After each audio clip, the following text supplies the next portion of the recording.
Hey,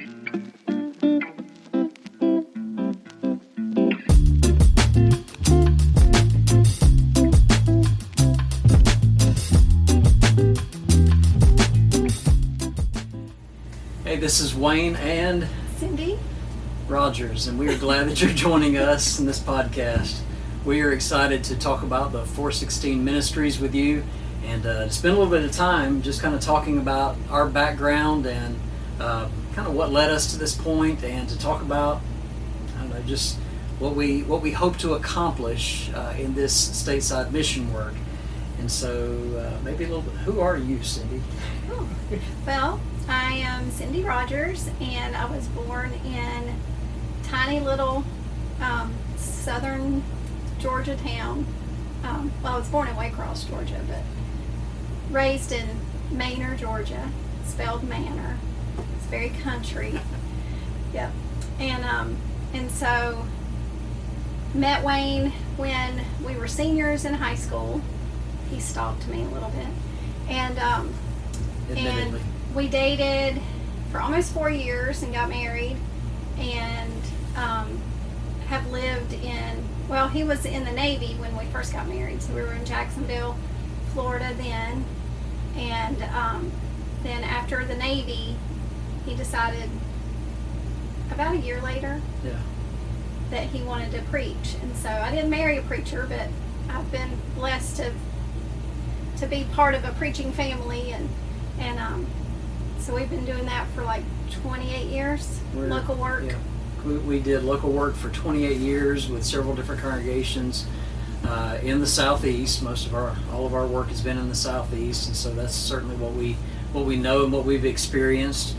We've traveled a good bit, and so we've visited congregations out west and some in the Midwest as well. And so just what we're hoping that we can, well, I guess before we get into that, why 416? What is 416, right? Where is it from? Which book of the Bible is 416? We've been teased about this a little bit, but Ephesians 4:16, where it talks about being fitly framed together, causing the body to grow, and so edifying the body of Christ in love is if you will, that's our tagline from the last phrase of that passage in Ephesians 4:16. But in that whole passage, it talks about the growth of the church and how the speaking the truth in love in the previous verse, and how that God had planned for there to be teachers and for there to be ministers, and of course at that time in the first century apostles and so forth. But in our work, what we've certainly, he was obviously, God had in mind that he was doing that to benefit the church, to help the church to grow in the first century, even prior to obviously having all the Bible written. And so there were certainly need for the miraculous back then. And so that's the first part of that passage. But the second part of that passage really is dealing with, okay, well, what's it all about? The teaching of the gospel, the speaking the truth in love, and all of that is so that the body can grow, and so that the body can edify one another in love. And so one thing that we have that I have done especially, but Cindy kind of gave me the idea years ago, and we've been doing this for a long time, was the puzzle piece. And so Ephesians 4:16, we just bought a puzzle and glued. I remember friends sitting there with us gluing these backs on it, and I dropped it. So as we started doing that, every first of the year kind of sermon that I would do, I tried to incorporate this idea of trying to encourage members to find their place in the kingdom, and find their place that they can work and to use their talent and so forth. And I think part of that sermon was also that we're better together. So as we work together, it's going to be better. Yeah. Someone was paying attention to the sermon. That's good. Or I preached it so many times through the years. That's probably more what it is. But obviously, so we've graduated from the actual puzzle pieces to we've got some new pins, if you will, that we've been using and giving out at PTP and in other places, and so they're really hard to hang on to tonight.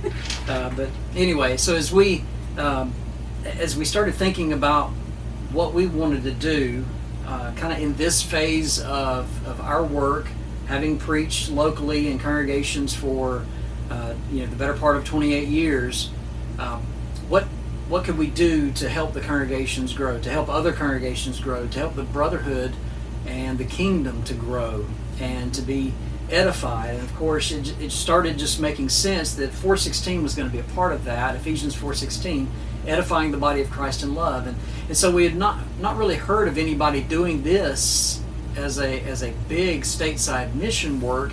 I know brethren who have traveled and will go and do specific mission points and stuff like that.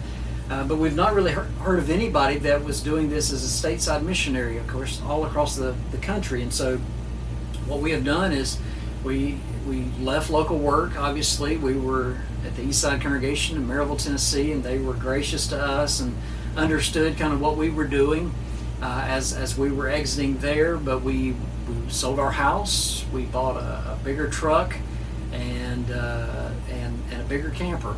And so some of you that have followed us and know us, you know that we like to camp anyway, a little more off-roading style stuff, but this one does not go off-road. No, we used to have a Jeep and a box to sleep in. And now we have an Airstream and a big truck. Yeah, and so we'll make sure that you have a little bit of that video footage that I took a little while ago, and so we'll put that in the video as well, so you'll be able to see that. And so if you're listening, then make sure that you go to the YouTube page and check that out, and you'll be able to see kind of our setup and what we're doing. And then later, what we hope to do is give a little bit of tour and things like that. So in the podcast, from week to week, and as we're traveling about, what we hope to do is to kind of spotlight or highlight, showcase some areas and different works throughout the brotherhood that are really either needing encouragement or places of great encouragement, whatever the case may be. And so as we're traveling about, those are things that we want to make sure that all of our brotherhood knows about. And so we want to be able to spotlight those good works as well. And so part of this kind of grew out of a young man called me, was going to be going to preaching school, was going to be raising funds, and I was asking him. He was from the West, the Northwest, in fact. And in our travels, what we've experienced in the West is congregations that are not as strong, and of course they're spread very thin throughout the West, if you will. And so there's it's difficult, certainly on preachers. It's difficult for brethren to stay encouraged in those areas, because they're not. We're spoiled in the Southeast, I would say, but especially in Tennessee, where there are congregations all over the place, and so we've got brethren, per capita, just kind of, this is the area, if you will. And so, of course, we're based in Memphis now, but as we're doing this work, and by the way, we are partnered with the Memphis School of Preaching. That's where I came to preaching school, and so Cindy went through the wives classes here as well, and so Brother B.J. Clark was gracious to us to say, hey, this is something that we'd like to be a part of, and to partner with you. And so and we are glad to have the School of Preaching on board with us, and so that gives us obviously a lot of points of contact. But as we were talking to this young man, I asked him, I said, well, what made you decide the school that you were going to? We had that conversation, and I said, okay, so when you graduate, what are you doing? What's your plan? And he said, well, I'm going back, and this was to Washington State, in fact.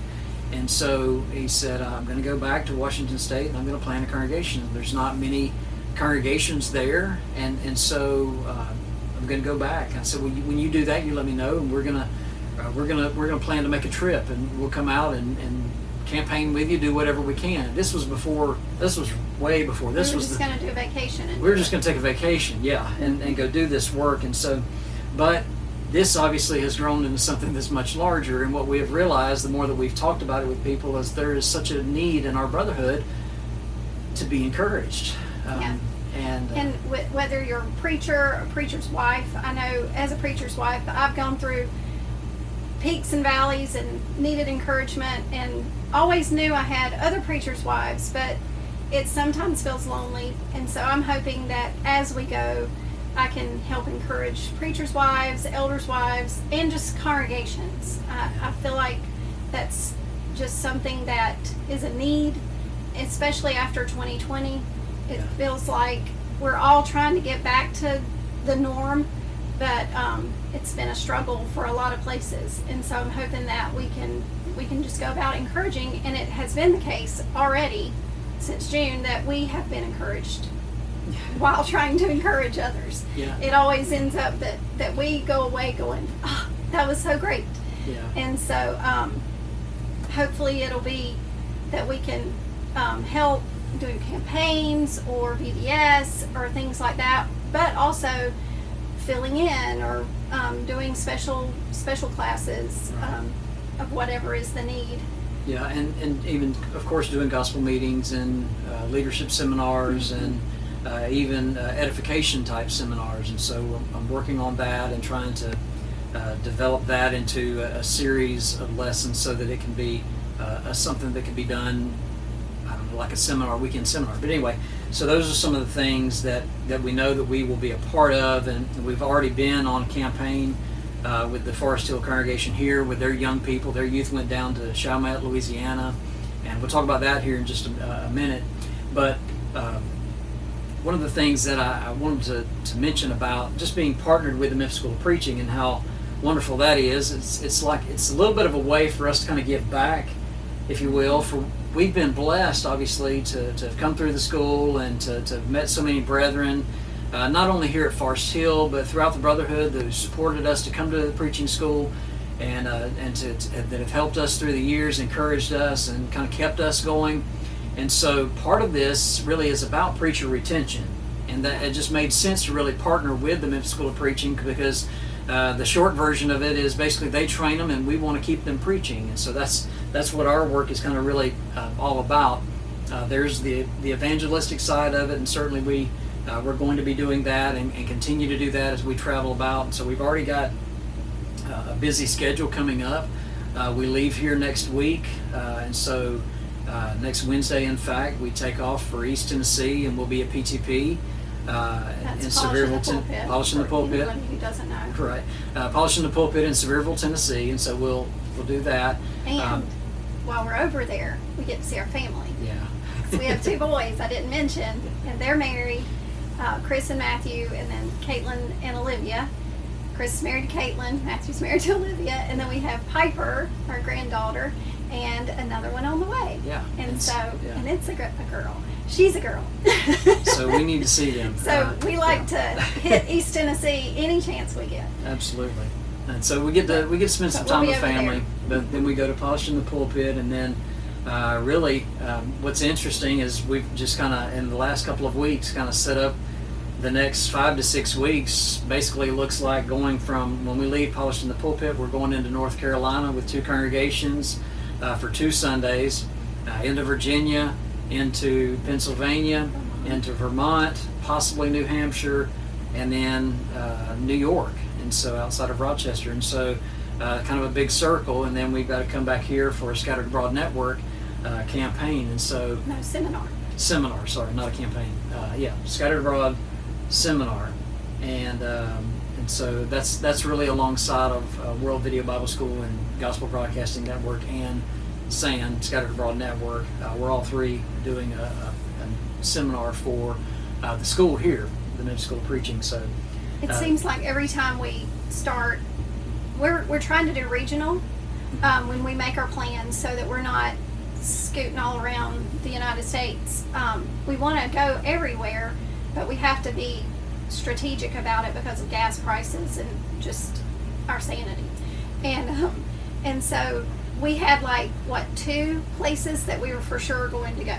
Yeah. And since then, God works. I mean, He just does. And so then somebody else heard that we were going up that way, and I know a congregation, and then they got us in touch with them. And so as we're going, we want to tell y'all about it through podcasts, through YouTube, however, and we're doing a newsletter. So if you want to be a part of that, you can email us. We'll have all of our information attached. But if you know of a congregation that visit, we'll put it on our schedule to go when we go to those regions. In the spring, we're going out west next year, and that's already building. Yeah, that's a pretty big trip more already. than we ever dreamed. But we're going to be hitting a lot of states going out that way. So keep us in mind if you know of somewhere that just needs encouragement, or maybe a fill-in one Sunday, or just whatever. Yeah, and while we're trying to work regionally as best we can, as we're coming back and getting back into this area, kind of, into the Memphis area or whatever, we want to make sure that, if we can get somewhere and it's just a real quick trip or something like that, just a couple hours. we'll definitely go as quick as we can. But when we think about some of the other things that we want to do by way of podcasting and even YouTube and things like that on our channel, we want to do.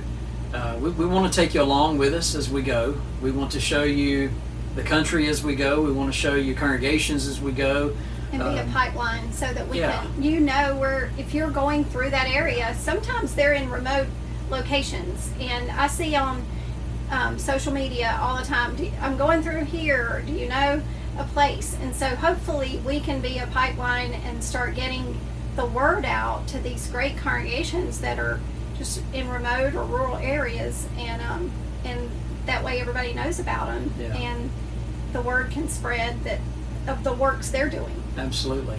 And so, we'll be interviewing preachers and elders as they will, and maybe some members, of congregations as they're willing to do so, and just so that we can kind of highlight, again, some of those good brotherhood works and encourage them, but also let you guys know about them. And so if you're traveling through in a certain way, you go, hey, Wayne and Cindy talked about this congregation over here. Let's make sure, even if we have to get off the path just a little bit, but if we can put that in our plan, think about how many times someone has visited the congregation and it was just such a shot in the arm.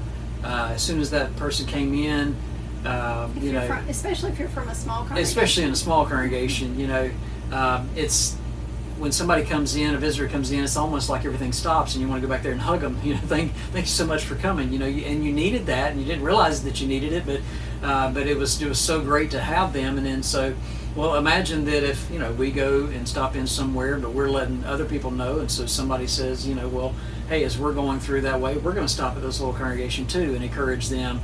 But it's almost always, and you mentioned this earlier, this always happens. Our goal, we want to edify, we want to encourage, we want to build up people, but so many times it's the case that we're the ones that are encouraged from it. And it just always seems to work that way. But we hope that you'll follow along with us and make sure that you subscribe to our channels and all of those things. Our link tree with all of our social media and all of our accounts will be down in the show notes at the bottom of this, and in the notes section on YouTube as well. And so you can click on that and check us out anywhere, and we hope that you will. We'll talk about marriage and how we're living in this little camper. How we're dealing with that, camper life. Sometimes I might show you how to organize, because I like that kind of thing. That's my jam. And so I'll show that. Small space living. Yes. And it's funny because a lot of people said, hey, you're going to make sure that, the apartment. You, when you come home, you'll have the apartment, It'll be like so luxury. That'll be like luxury. Well, maybe you don't always think of an apartment as being luxurious, but our home's pretty luxurious. We enjoy it. We like our camper. We really love it in here, and so it's been really fun already on the road. And it's easy to pull. I mean, it's 30 feet long, and the truck is almost 21 feet long, I think, or something like that. So it's, I can even drive it. And Cindy's been driving, so we're having a good time. Yeah. And so, but again, thank you for listening to the podcast. Thank you for joining us on YouTube if you are. We're just so grateful to be able to do this work, and God has truly blessed us in so many ways. And we really just want to help others to be encouraged and to lift up the body of Christ. Yep. And so whatever we can do to do that. And so if you have, again, a congregation or somewhere that you think, hey, maybe this is an area that might need a church plant, let us know, because as we're traveling about, obviously we're going to see areas that there's no location of the Lord's body. And so we'll do some research. We'll set up some studies. And also I've already had preachers mention to me, hey, we'll give you a week of our vacation. We'll come out if you're doing a campaign somewhere to help plant a congregation. We'll do that. So if somebody wants to do that, we're more than happy to kind of do that, to do the research, to get things set up, and to kind of kick that off, and hopefully plant the Lord's congregation in a location that it's never been. So that'll be a great thing. Anything else that we need to talk about today? We'll show video of all of that trip that we talked about in probably in September, later in September, because we'll get back from that around. Yeah, look for that in a couple September. I would say look for it in maybe late August. Maybe we'll have it posted by then. Well, we don't get back until September. Well, that's true. So. All right, so in September we'll put that together. So I just meant this trip that we just took, though. I want to make sure. Yes, that'll come out soon. Look for it. That'll be out in the next couple of weeks, down to Louisiana. Yes, and that was a good one. That was a really good trip. So we want to tell you about that. So stay tuned. We just wanted to give y'all a little bit of information about what we're doing, and there's already one podcast up, and that technically episode 2 is already up as we're recording this. Yes. But we're going to try to get this one loaded up too. Get it backwards. That's all right. But, we need to get it out there. That one tells very in depth. It's Wayne teaching a class about what we're doing, and so if you'll give that a listen too, that'll answer a lot of questions that we aren't covering. Yeah, much greater detail, and YouTube also has a PowerPoint presentation alongside of it, so you can check that out as well. It's already up on our YouTube page. But we really do rely on word of mouth with this, and so if you have somewhere that you know of, or if you hear about something, please feel free to email us or message us, and we would love to help them out.